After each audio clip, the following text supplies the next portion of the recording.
എല്ലാവർക്കും സ്വാഗതം. ഈ റിവ്യൂ ഇഷ്ടപ്പെടുവാണെങ്കിൽ ഒന്ന് ലൈക്ക് ചെയ്തും സബ്സ്ക്രൈബ് ചെയ്തും സപ്പോർട്ട് ചെയ്യണേ. അപ്പം നന്ദു ആണെങ്കിൽ അനി കൊടുത്ത ആ സാരി കൊടുത്ത് നല്ല സുന്ദരി കുട്ടിയായിട്ട് ഒരുങ്ങുന്നുണ്ട്. അന്നേരം നന്ദു മനസ്സിലോർക്കുക, എനിക്ക് വേണ്ടി ഒരു ഡ്രസ്സ് സെലക്ട് ചെയ്താൽ പോലും ഇത്രത്തോളം എനിക്ക് ചേർച്ച ഉണ്ടാകില്ല അല്ലോ എന്നൊക്കെ ഇങ്ങനെ മനസ്സിലോർക്കുന്നുണ്ട്.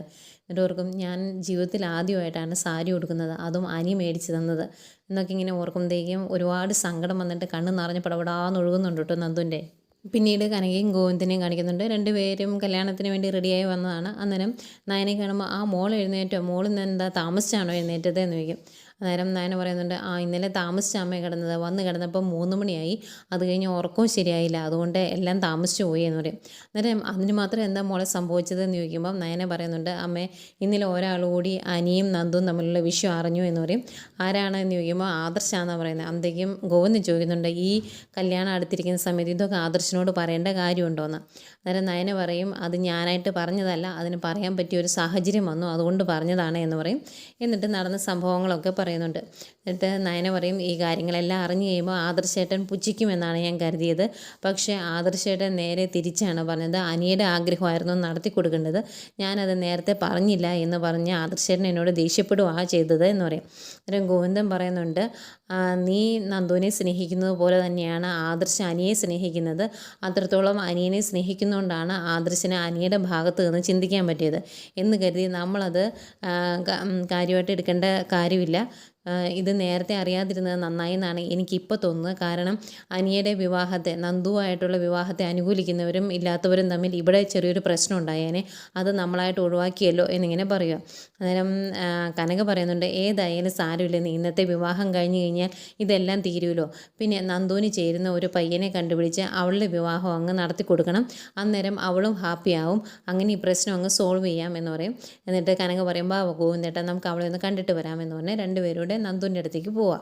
രണ്ടുപേരോട് വരുമ്പം നന്ദു സാരിക്ക് കൊടുത്ത് നല്ല സുന്ദരി കുട്ടിയായിട്ട് ഇരിപ്പുണ്ട്, പക്ഷേ ഭയങ്കര സങ്കടത്തിലാട്ടോ. അത് ഇങ്ങനെ ഓടി അടുത്തിട്ട് വന്നിട്ട് പറയും, മോള് സാരിയൊക്കെ കൊടുത്തോ, എത്ര നാളായി മോളെ ഇങ്ങനെയൊന്ന് കണ്ടിട്ട്, നല്ല ഭംഗിയുണ്ട് മോൾക്ക് സാരി കൊടുത്തിട്ട്, സാരി ഉടുക്കാനുള്ള പ്രായമൊക്കെ ആയി കേട്ടോ എന്ന് പറയും. അന്നേരം ഗോവിന്ദൻ പറയുന്നുണ്ട്, സാരി ഉടുക്കാനുള്ള പ്രായമൊക്കെ മോൾക്ക് എന്നേ ആയതാ, മോൾ അത് വേണ്ടെന്ന് വെച്ചിട്ടാണല്ലോ എന്നിങ്ങനെ പറയും. അന്നേരം കനക പയ്യെ ചോദിക്കുന്നുണ്ട്, ഇന്നലെ ആദർശം എല്ലാം അറിഞ്ഞു അല്ലേ മോളെ എന്നിങ്ങനെ ചോദിക്കുക. അന്നേരം നന്ദു ഒന്നും മിണ്ടുന്നില്ല, ഭയങ്കര സങ്കടമാട്ടോ. അന്നേരം ഗോവിന്ദൻ പറയുന്നുണ്ട്, മോളെ ഇതൊന്നും ഓർത്ത് മോള് വിഷമിക്കേണ്ട കാര്യമില്ല, നമുക്ക് അർഹതപ്പെടാത്ത ഒന്നും നമ്മൾ ആഗ്രഹിക്കാൻ പോകരുത്. നിൻ്റെ അമ്മയ്ക്ക് ഒരു സ്വഭാവം ഉണ്ടായിരുന്നു, കോടീശ്വരന്മാരുമായിട്ട് ബന്ധം കൂടണമെന്ന്, അങ്ങനെ അവളും നവ്യയും കാണിച്ചതിൻ്റെ ഫലമാണ് ഇന്ന് നിൻ്റെ നയനേച്ചി അനുഭവിക്കുന്നത്, ഒന്നുമല്ലാത്ത നയനയാണ് അനുഭവിക്കേണ്ടി വന്നത്. അതുകൊണ്ട് അങ്ങനെയൊന്നും മോള് ചിന്തിക്കേണ്ട, നമുക്ക് ചേരുന്ന ഒരു ബന്ധം നമ്മൾ കണ്ടെത്തണം, അതുപോലെ തന്നെ ആ വീട്ടിൽ എൻ്റെ മോളൊരു പുറമ്പോക്കാകരുത് എന്നും അച്ഛന് ആഗ്രഹമുണ്ട് എന്നൊക്കെ പറയുക.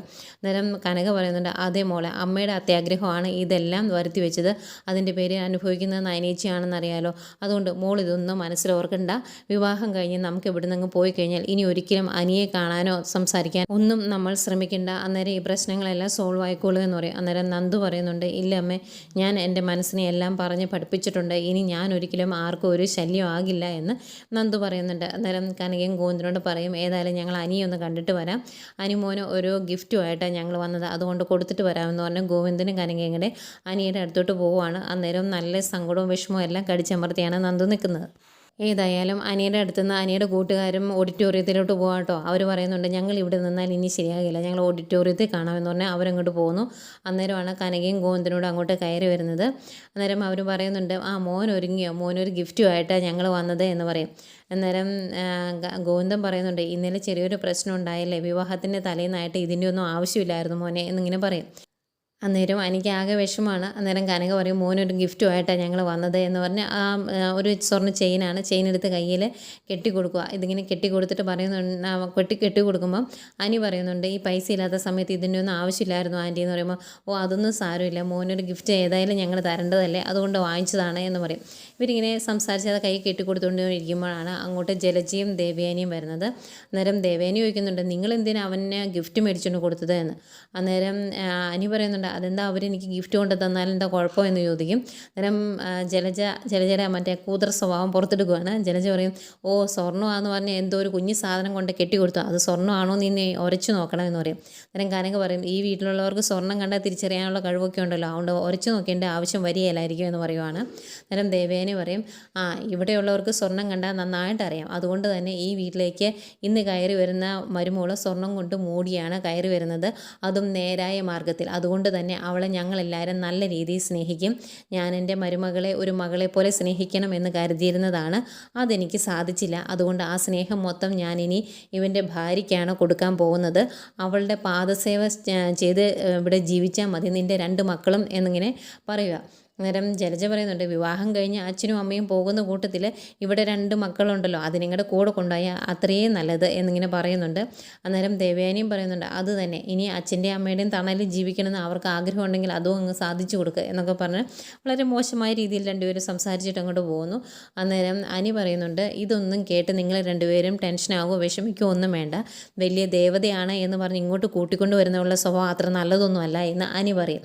അന്നേരം ഗോവിന്ദൻ പറയും, മോനെ നീ മോൻ അങ്ങനെയൊന്നും ചിന്തിക്കേണ്ട, മോൻ്റെ നല്ല സ്വഭാവമാണ്, അതുകൊണ്ട് മോന് നല്ലൊരു ജീവിതം കിട്ടുള്ളൂ, എപ്പോഴും ഞങ്ങൾ മോന് വേണ്ടി പ്രാർത്ഥിക്കാം എന്ന് പറഞ്ഞിട്ട് ഇവരും റൂമിൽ നിന്ന് അങ്ങ് പോവുകയാണ്. അപ്പോഴും ആകെ വിഷമത്തിലാണ് അനി. പിന്നെ കാണിക്കുന്ന എല്ലാവരും കല്യാണത്തിന് റെഡിയായി വന്നുകൊണ്ടിരിക്കുന്നു. അന്നേരം ദേവയാനി ജാനകിയോട് പറയുന്നുണ്ട്, നിനക്ക് ഏതായാലും ഭാഗ്യമുണ്ട്, നിൻ്റെ മനസ്സിന് ചേരുന്ന നീ ആഗ്രഹിച്ച പോലെ ഒരു മരുമോളെയാണല്ലോ നിങ്ങൾക്ക് കിട്ടുന്നത്, ഞങ്ങൾക്ക് 2 പേർക്കും കിട്ടിയത് ഒരു പാഴാണെന്ന് അതിൻ്റെ കൂടെ കയറി ജലജയം പറയും.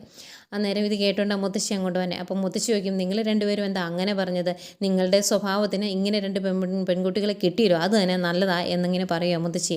അന്നേരം ദേവേനി ചോദിക്കും, അതെന്താ അമ്മ അത്രയ്ക്ക് മോശമാണ് ഞങ്ങളുടെ സ്വഭാവം എന്ന് ചോദിക്കുമ്പം, കല്യാണത്തിന് ശേഷം നിൻ്റെ സ്വഭാവം അങ്ങനെയൊക്കെയാണ്, ഇവള് പണ്ടേ എങ്ങനെയായിരുന്നു, പക്ഷേ കല്യാണ ശേഷം നിൻ്റെ സ്വഭാവം മാറി എന്ന് പറയും.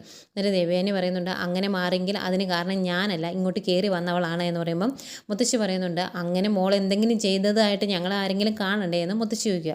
എന്നിട്ട് ഇതെല്ലാം കേട്ടുകൊണ്ട് അങ്ങോട്ട് ജയനും അജയനും അനുണ്ട്. അപ്പം ജയൻ പറയും, ഇന്നത്തെ ദിവസങ്ങളിൽ നിങ്ങൾ ഈ രീതിയിലുള്ള സംസാരം ഒന്ന് നിർത്താവോ എന്ന് ചോദിക്കും. എന്നിട്ട് പറയും, ഇവൾക്ക് നയനമോളെ ഭയങ്കര പുച്ഛമാണ്, പക്ഷേ അനാമികയ്ക്ക് കൊടുക്കാൻ വേണ്ടി ഒരു മാല സെലക്ട് ചെയ്ത് പോലും നയനമോൾ ഡിസൈൻ ചെയ്തതാണ്, അതിന് അവൾക്ക് നാണക്കേടൊന്നും ഇല്ലല്ലോ എന്നിങ്ങനെ പറയുക. അന്നേരം അങ്ങോട്ട് ആദർശം നയനയും ഒക്കെ വന്നുണ്ട് കേട്ടോ. അതൊക്കെ പെട്ടെന്ന് ജാനകി ചോദിക്കുക, ഓ എന്തിനാ ഏട്ടത്തി അങ്ങ് ആ ഒരു ഡിസൈൻ എടുത്തത്, അതിൻ്റെ ആവശ്യമില്ലായിരുന്നു എന്ന് പറയും. അന്നേരം ആദർശ് പറയുന്നുണ്ട്, എന്നോട് അമ്മ പറഞ്ഞു ഏറ്റവും നല്ലൊരു ഡിസൈൻ എടുത്ത് കാണിക്കാൻ, ഞാൻ ആ ഡിസൈൻ എടുത്ത് കാണിച്ചുകൊണ്ട് അമ്മ അത് എടുത്തത് എന്ന് പറയുമ്പം ദേവേനി പറയുന്നുണ്ട്, ഓ അതുപോലെ ഒരു ദ്രോഹം നീ എന്നോട് ചെയ്തല്ലോടാ, അല്ലെങ്കിൽ ഞാനത് എടുക്കില്ലായിരുന്നു എന്ന് പറയും. അന്നേരം ആദർശ് പറയുന്നുണ്ട്, ഞാനത് എടുത്ത് കാണിച്ചപ്പോൾ അമ്മയ്ക്ക് ഒരുപാട് ഇഷ്ടപ്പെട്ടു, ഇതുപോലൊരു ഡിസൈൻ അമ്മ കണ്ടിട്ടില്ല എന്നൊക്കെയായിരുന്നല്ലോ പറഞ്ഞത്, എന്നിട്ട് ഇപ്പം എന്തിനാ അത് മാറ്റി പറയുന്നത് എന്ന് ചോദിക്കും. അന്നേരം അവിടെ നിന്ന് അജയനും പറയുന്നുണ്ട്, ജ്വല്ലറിയിലെ ഏറ്റവും നല്ല ഡിസൈനല്ലേ അവൻ എടുത്ത് തന്നത്, എന്നിട്ട് ഇപ്പം എന്താ പ്രശ്നം എന്ന് അജയനും ചോദിക്കും കേട്ടോ. അന്നേരം ദേവേനിക്ക് ആകെ ഒരു വിഷമത്തിൽ നിൽക്കുക. അന്നേരം ജാനകി പറയുന്നുണ്ട്, ഓ എനിക്കതങ്ങ് ഇഷ്ടപ്പെട്ടില്ല എന്ന് ജാനകി പറയുക. അന്നേരം ജയൻ പറയും, ഏതായാലും നിങ്ങളുടെ ഈ രീതിയിലുള്ള സംസാരം നിർത്ത്, കല്യാണ ചെറുക്കൻ എന്ത് ചെയ്യുന്നു ചോദിക്കും. അന്തേയും ആകെ വിഷമിച്ച് അവിടെ നിന്ന് ഇറങ്ങി വന്നുണ്ട് അനി വന്ന് അവിടെ നിന്ന് കഴിയുമ്പോഴേക്കും ദേവേനി ചോദിക്കും, നിൻ്റെ മുഖത്ത് എന്താണ് ഒരു പാട എന്ന് ചോദിക്കും. അന്നേരം ജാനകി പറയുന്നുണ്ട്, ആ കാര്യം അവനോട് ചോദിക്കാതെ ദേ നിൽക്കുന്നു അവൻ്റെ ചേട്ടൻ ആദർശ, അവനോട് ചോദിക്കുക എന്ന് പറയും. അന്നേരം ദേവേനി പറയുന്നുണ്ട്, ഇത് ആരോ മുഖത്ത് അടിച്ച പാടാണല്ലോ, എന്താ മോനെ സംഭവിച്ചത്, നിന്നെ ആരാ അടിച്ചത് എന്ന് ചോദിക്കും. അന്നേരം ജാനകി പറയും, ആദർശ എന്താണെന്ന് പറഞ്ഞു കൊടുക്കുക, നിനക്ക് പറയാൻ ബുദ്ധിമുട്ടാണെങ്കിൽ ഞാൻ പറയാമെന്ന് പറയും. അന്നേരം ആദർശ പറയും, അതിൻ്റെ ആവശ്യമില്ല എന്ന് പറയും. എന്നിട്ട് ആദർശ പറയുന്നുണ്ട്, ഇന്നലെ ഇവൻ കൂട്ടുകാരുടെ കൂടെ ഒന്ന് മിനിങ്ങി, ഞാൻ ചെന്ന് കണ്ടപ്പോൾ എനിക്കത് ഇഷ്ടപ്പെട്ടില്ല, അതുകൊണ്ടാണ് അടിച്ചത് എന്ന് പറയും. അന്നേരം അജയൻ പറയും, അത് നന്നായി, അങ്ങനത്തെ അവസരത്തിൽ ഞാൻ കണ്ടാൽ ഞാനും അടി കൊടുത്തേനെ എന്ന് പറയും. അപ്പം ജയൻ പറയുന്നുണ്ട്, കല്യാണ ദിവസമായിട്ട് അവനെ അടിക്കേണ്ട കാര്യമൊന്നും ഇല്ലായിരുന്നു, നമ്മൾ ഇടയ്ക്കൊക്കെ കഴിക്കുന്നതല്ലേ, ഒന്ന് ഉപദേശിച്ചാൽ മതിയായിരുന്നു എന്ന് പറയും. അപ്പോൾ ദേവേനി പറയുന്നുണ്ട്, മദ്യപാനം ഒന്നിനും അത്ര നല്ല കാര്യമല്ല മോനെ, അങ്ങനെ ചെയ്യരുത്, പിന്നെ വിവാഹ ദിവസമായിട്ട് നീ തല്ലണ്ടായിരുന്നു, ഇനിയിപ്പോൾ എല്ലാവരും ഈ പാട് കണ്ട് ചോദിക്കും, നമുക്കിത് പറയാൻ പറ്റുമോ, ഇനിയിപ്പോൾ തട്ടിയതോ മുട്ടിയതോ ആണെന്നോ എല്ലാം പറയാം എന്നിങ്ങനെ പറയുക.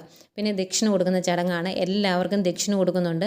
അന്നേരം അനിയുടെ മുഖം കണ്ടിട്ടുണ്ടെങ്കിൽ അനി ഏതോ മരണ വീട്ടിലേക്ക് പോകുന്ന ഒരു ഫീലാണ്, അനിയുടെ മുഖവും ആ നോട്ടമൊക്കെ കണ്ട എല്ലാവർക്കും സങ്കടം വരുന്നുണ്ട് കേട്ടോ അത് കാണുമ്പോൾ, പ്രത്യേകിച്ച് ആദർശിന്.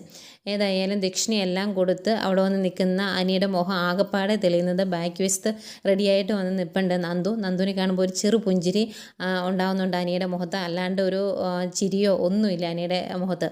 അപ്പോൾ ഇത് ജാനകി കാണുന്നുണ്ട്, ജാനകിക്ക് അത് ഇഷ്ടപ്പെടില്ല. അപ്പോൾ ജാനകി പറയും, മതി മതി മതി നമുക്കിപ്പോൾ ഇറങ്ങാം എന്ന് പറഞ്ഞ് അവരെല്ലാവരും അവിടെ നിന്ന് ഇറങ്ങുവാണ്. അവരെല്ലാവരും കല്യാണ മണ്ഡപത്തിലേക്ക് അവിടെ നിന്ന് അങ്ങ് ഇറങ്ങി പോകും. പിന്നെ അവിടെ കനകയും ഗോവിന്ദനും നന്ദുവും നയനേ ഉള്ളൂ. അപ്പം നന്ദുവിന് ഭയങ്കര സങ്കടമാണ്. നന്ദു അടുത്തേക്ക് വരുമ്പം നയന പറയുന്നുണ്ട്, മോൾ ഇതൊന്നും കണ്ട് വിഷമിക്കേണ്ട, മോൾ ഒരു കാര്യം മാത്രം മനസ്സിലോർത്താൽ മതി, ഈ ദുഷ്ടക്കൂട്ടങ്ങളുടെ ഇടയിലേക്ക് മോൾ വരാതിരുന്നത് നന്നായി എന്ന്. മോൾക്ക് ഇതിലും നല്ലൊരു ജീവിതം, മോൾക്ക് ഇഷ്ടപ്പെട്ട, മോളെ സ്നേഹിക്കുന്ന ഒരാളെ കിട്ടുമെന്ന് ചേച്ചിക്ക് ഉറപ്പുണ്ട് എന്ന് നയന പറയുമ്പോഴും ആകെ വിഷമിച്ച് നിൽക്കുന്ന നന്ദുവിനെ കാണിച്ചുകൊണ്ട് ഇന്നത്തെ എപ്പിസോഡ്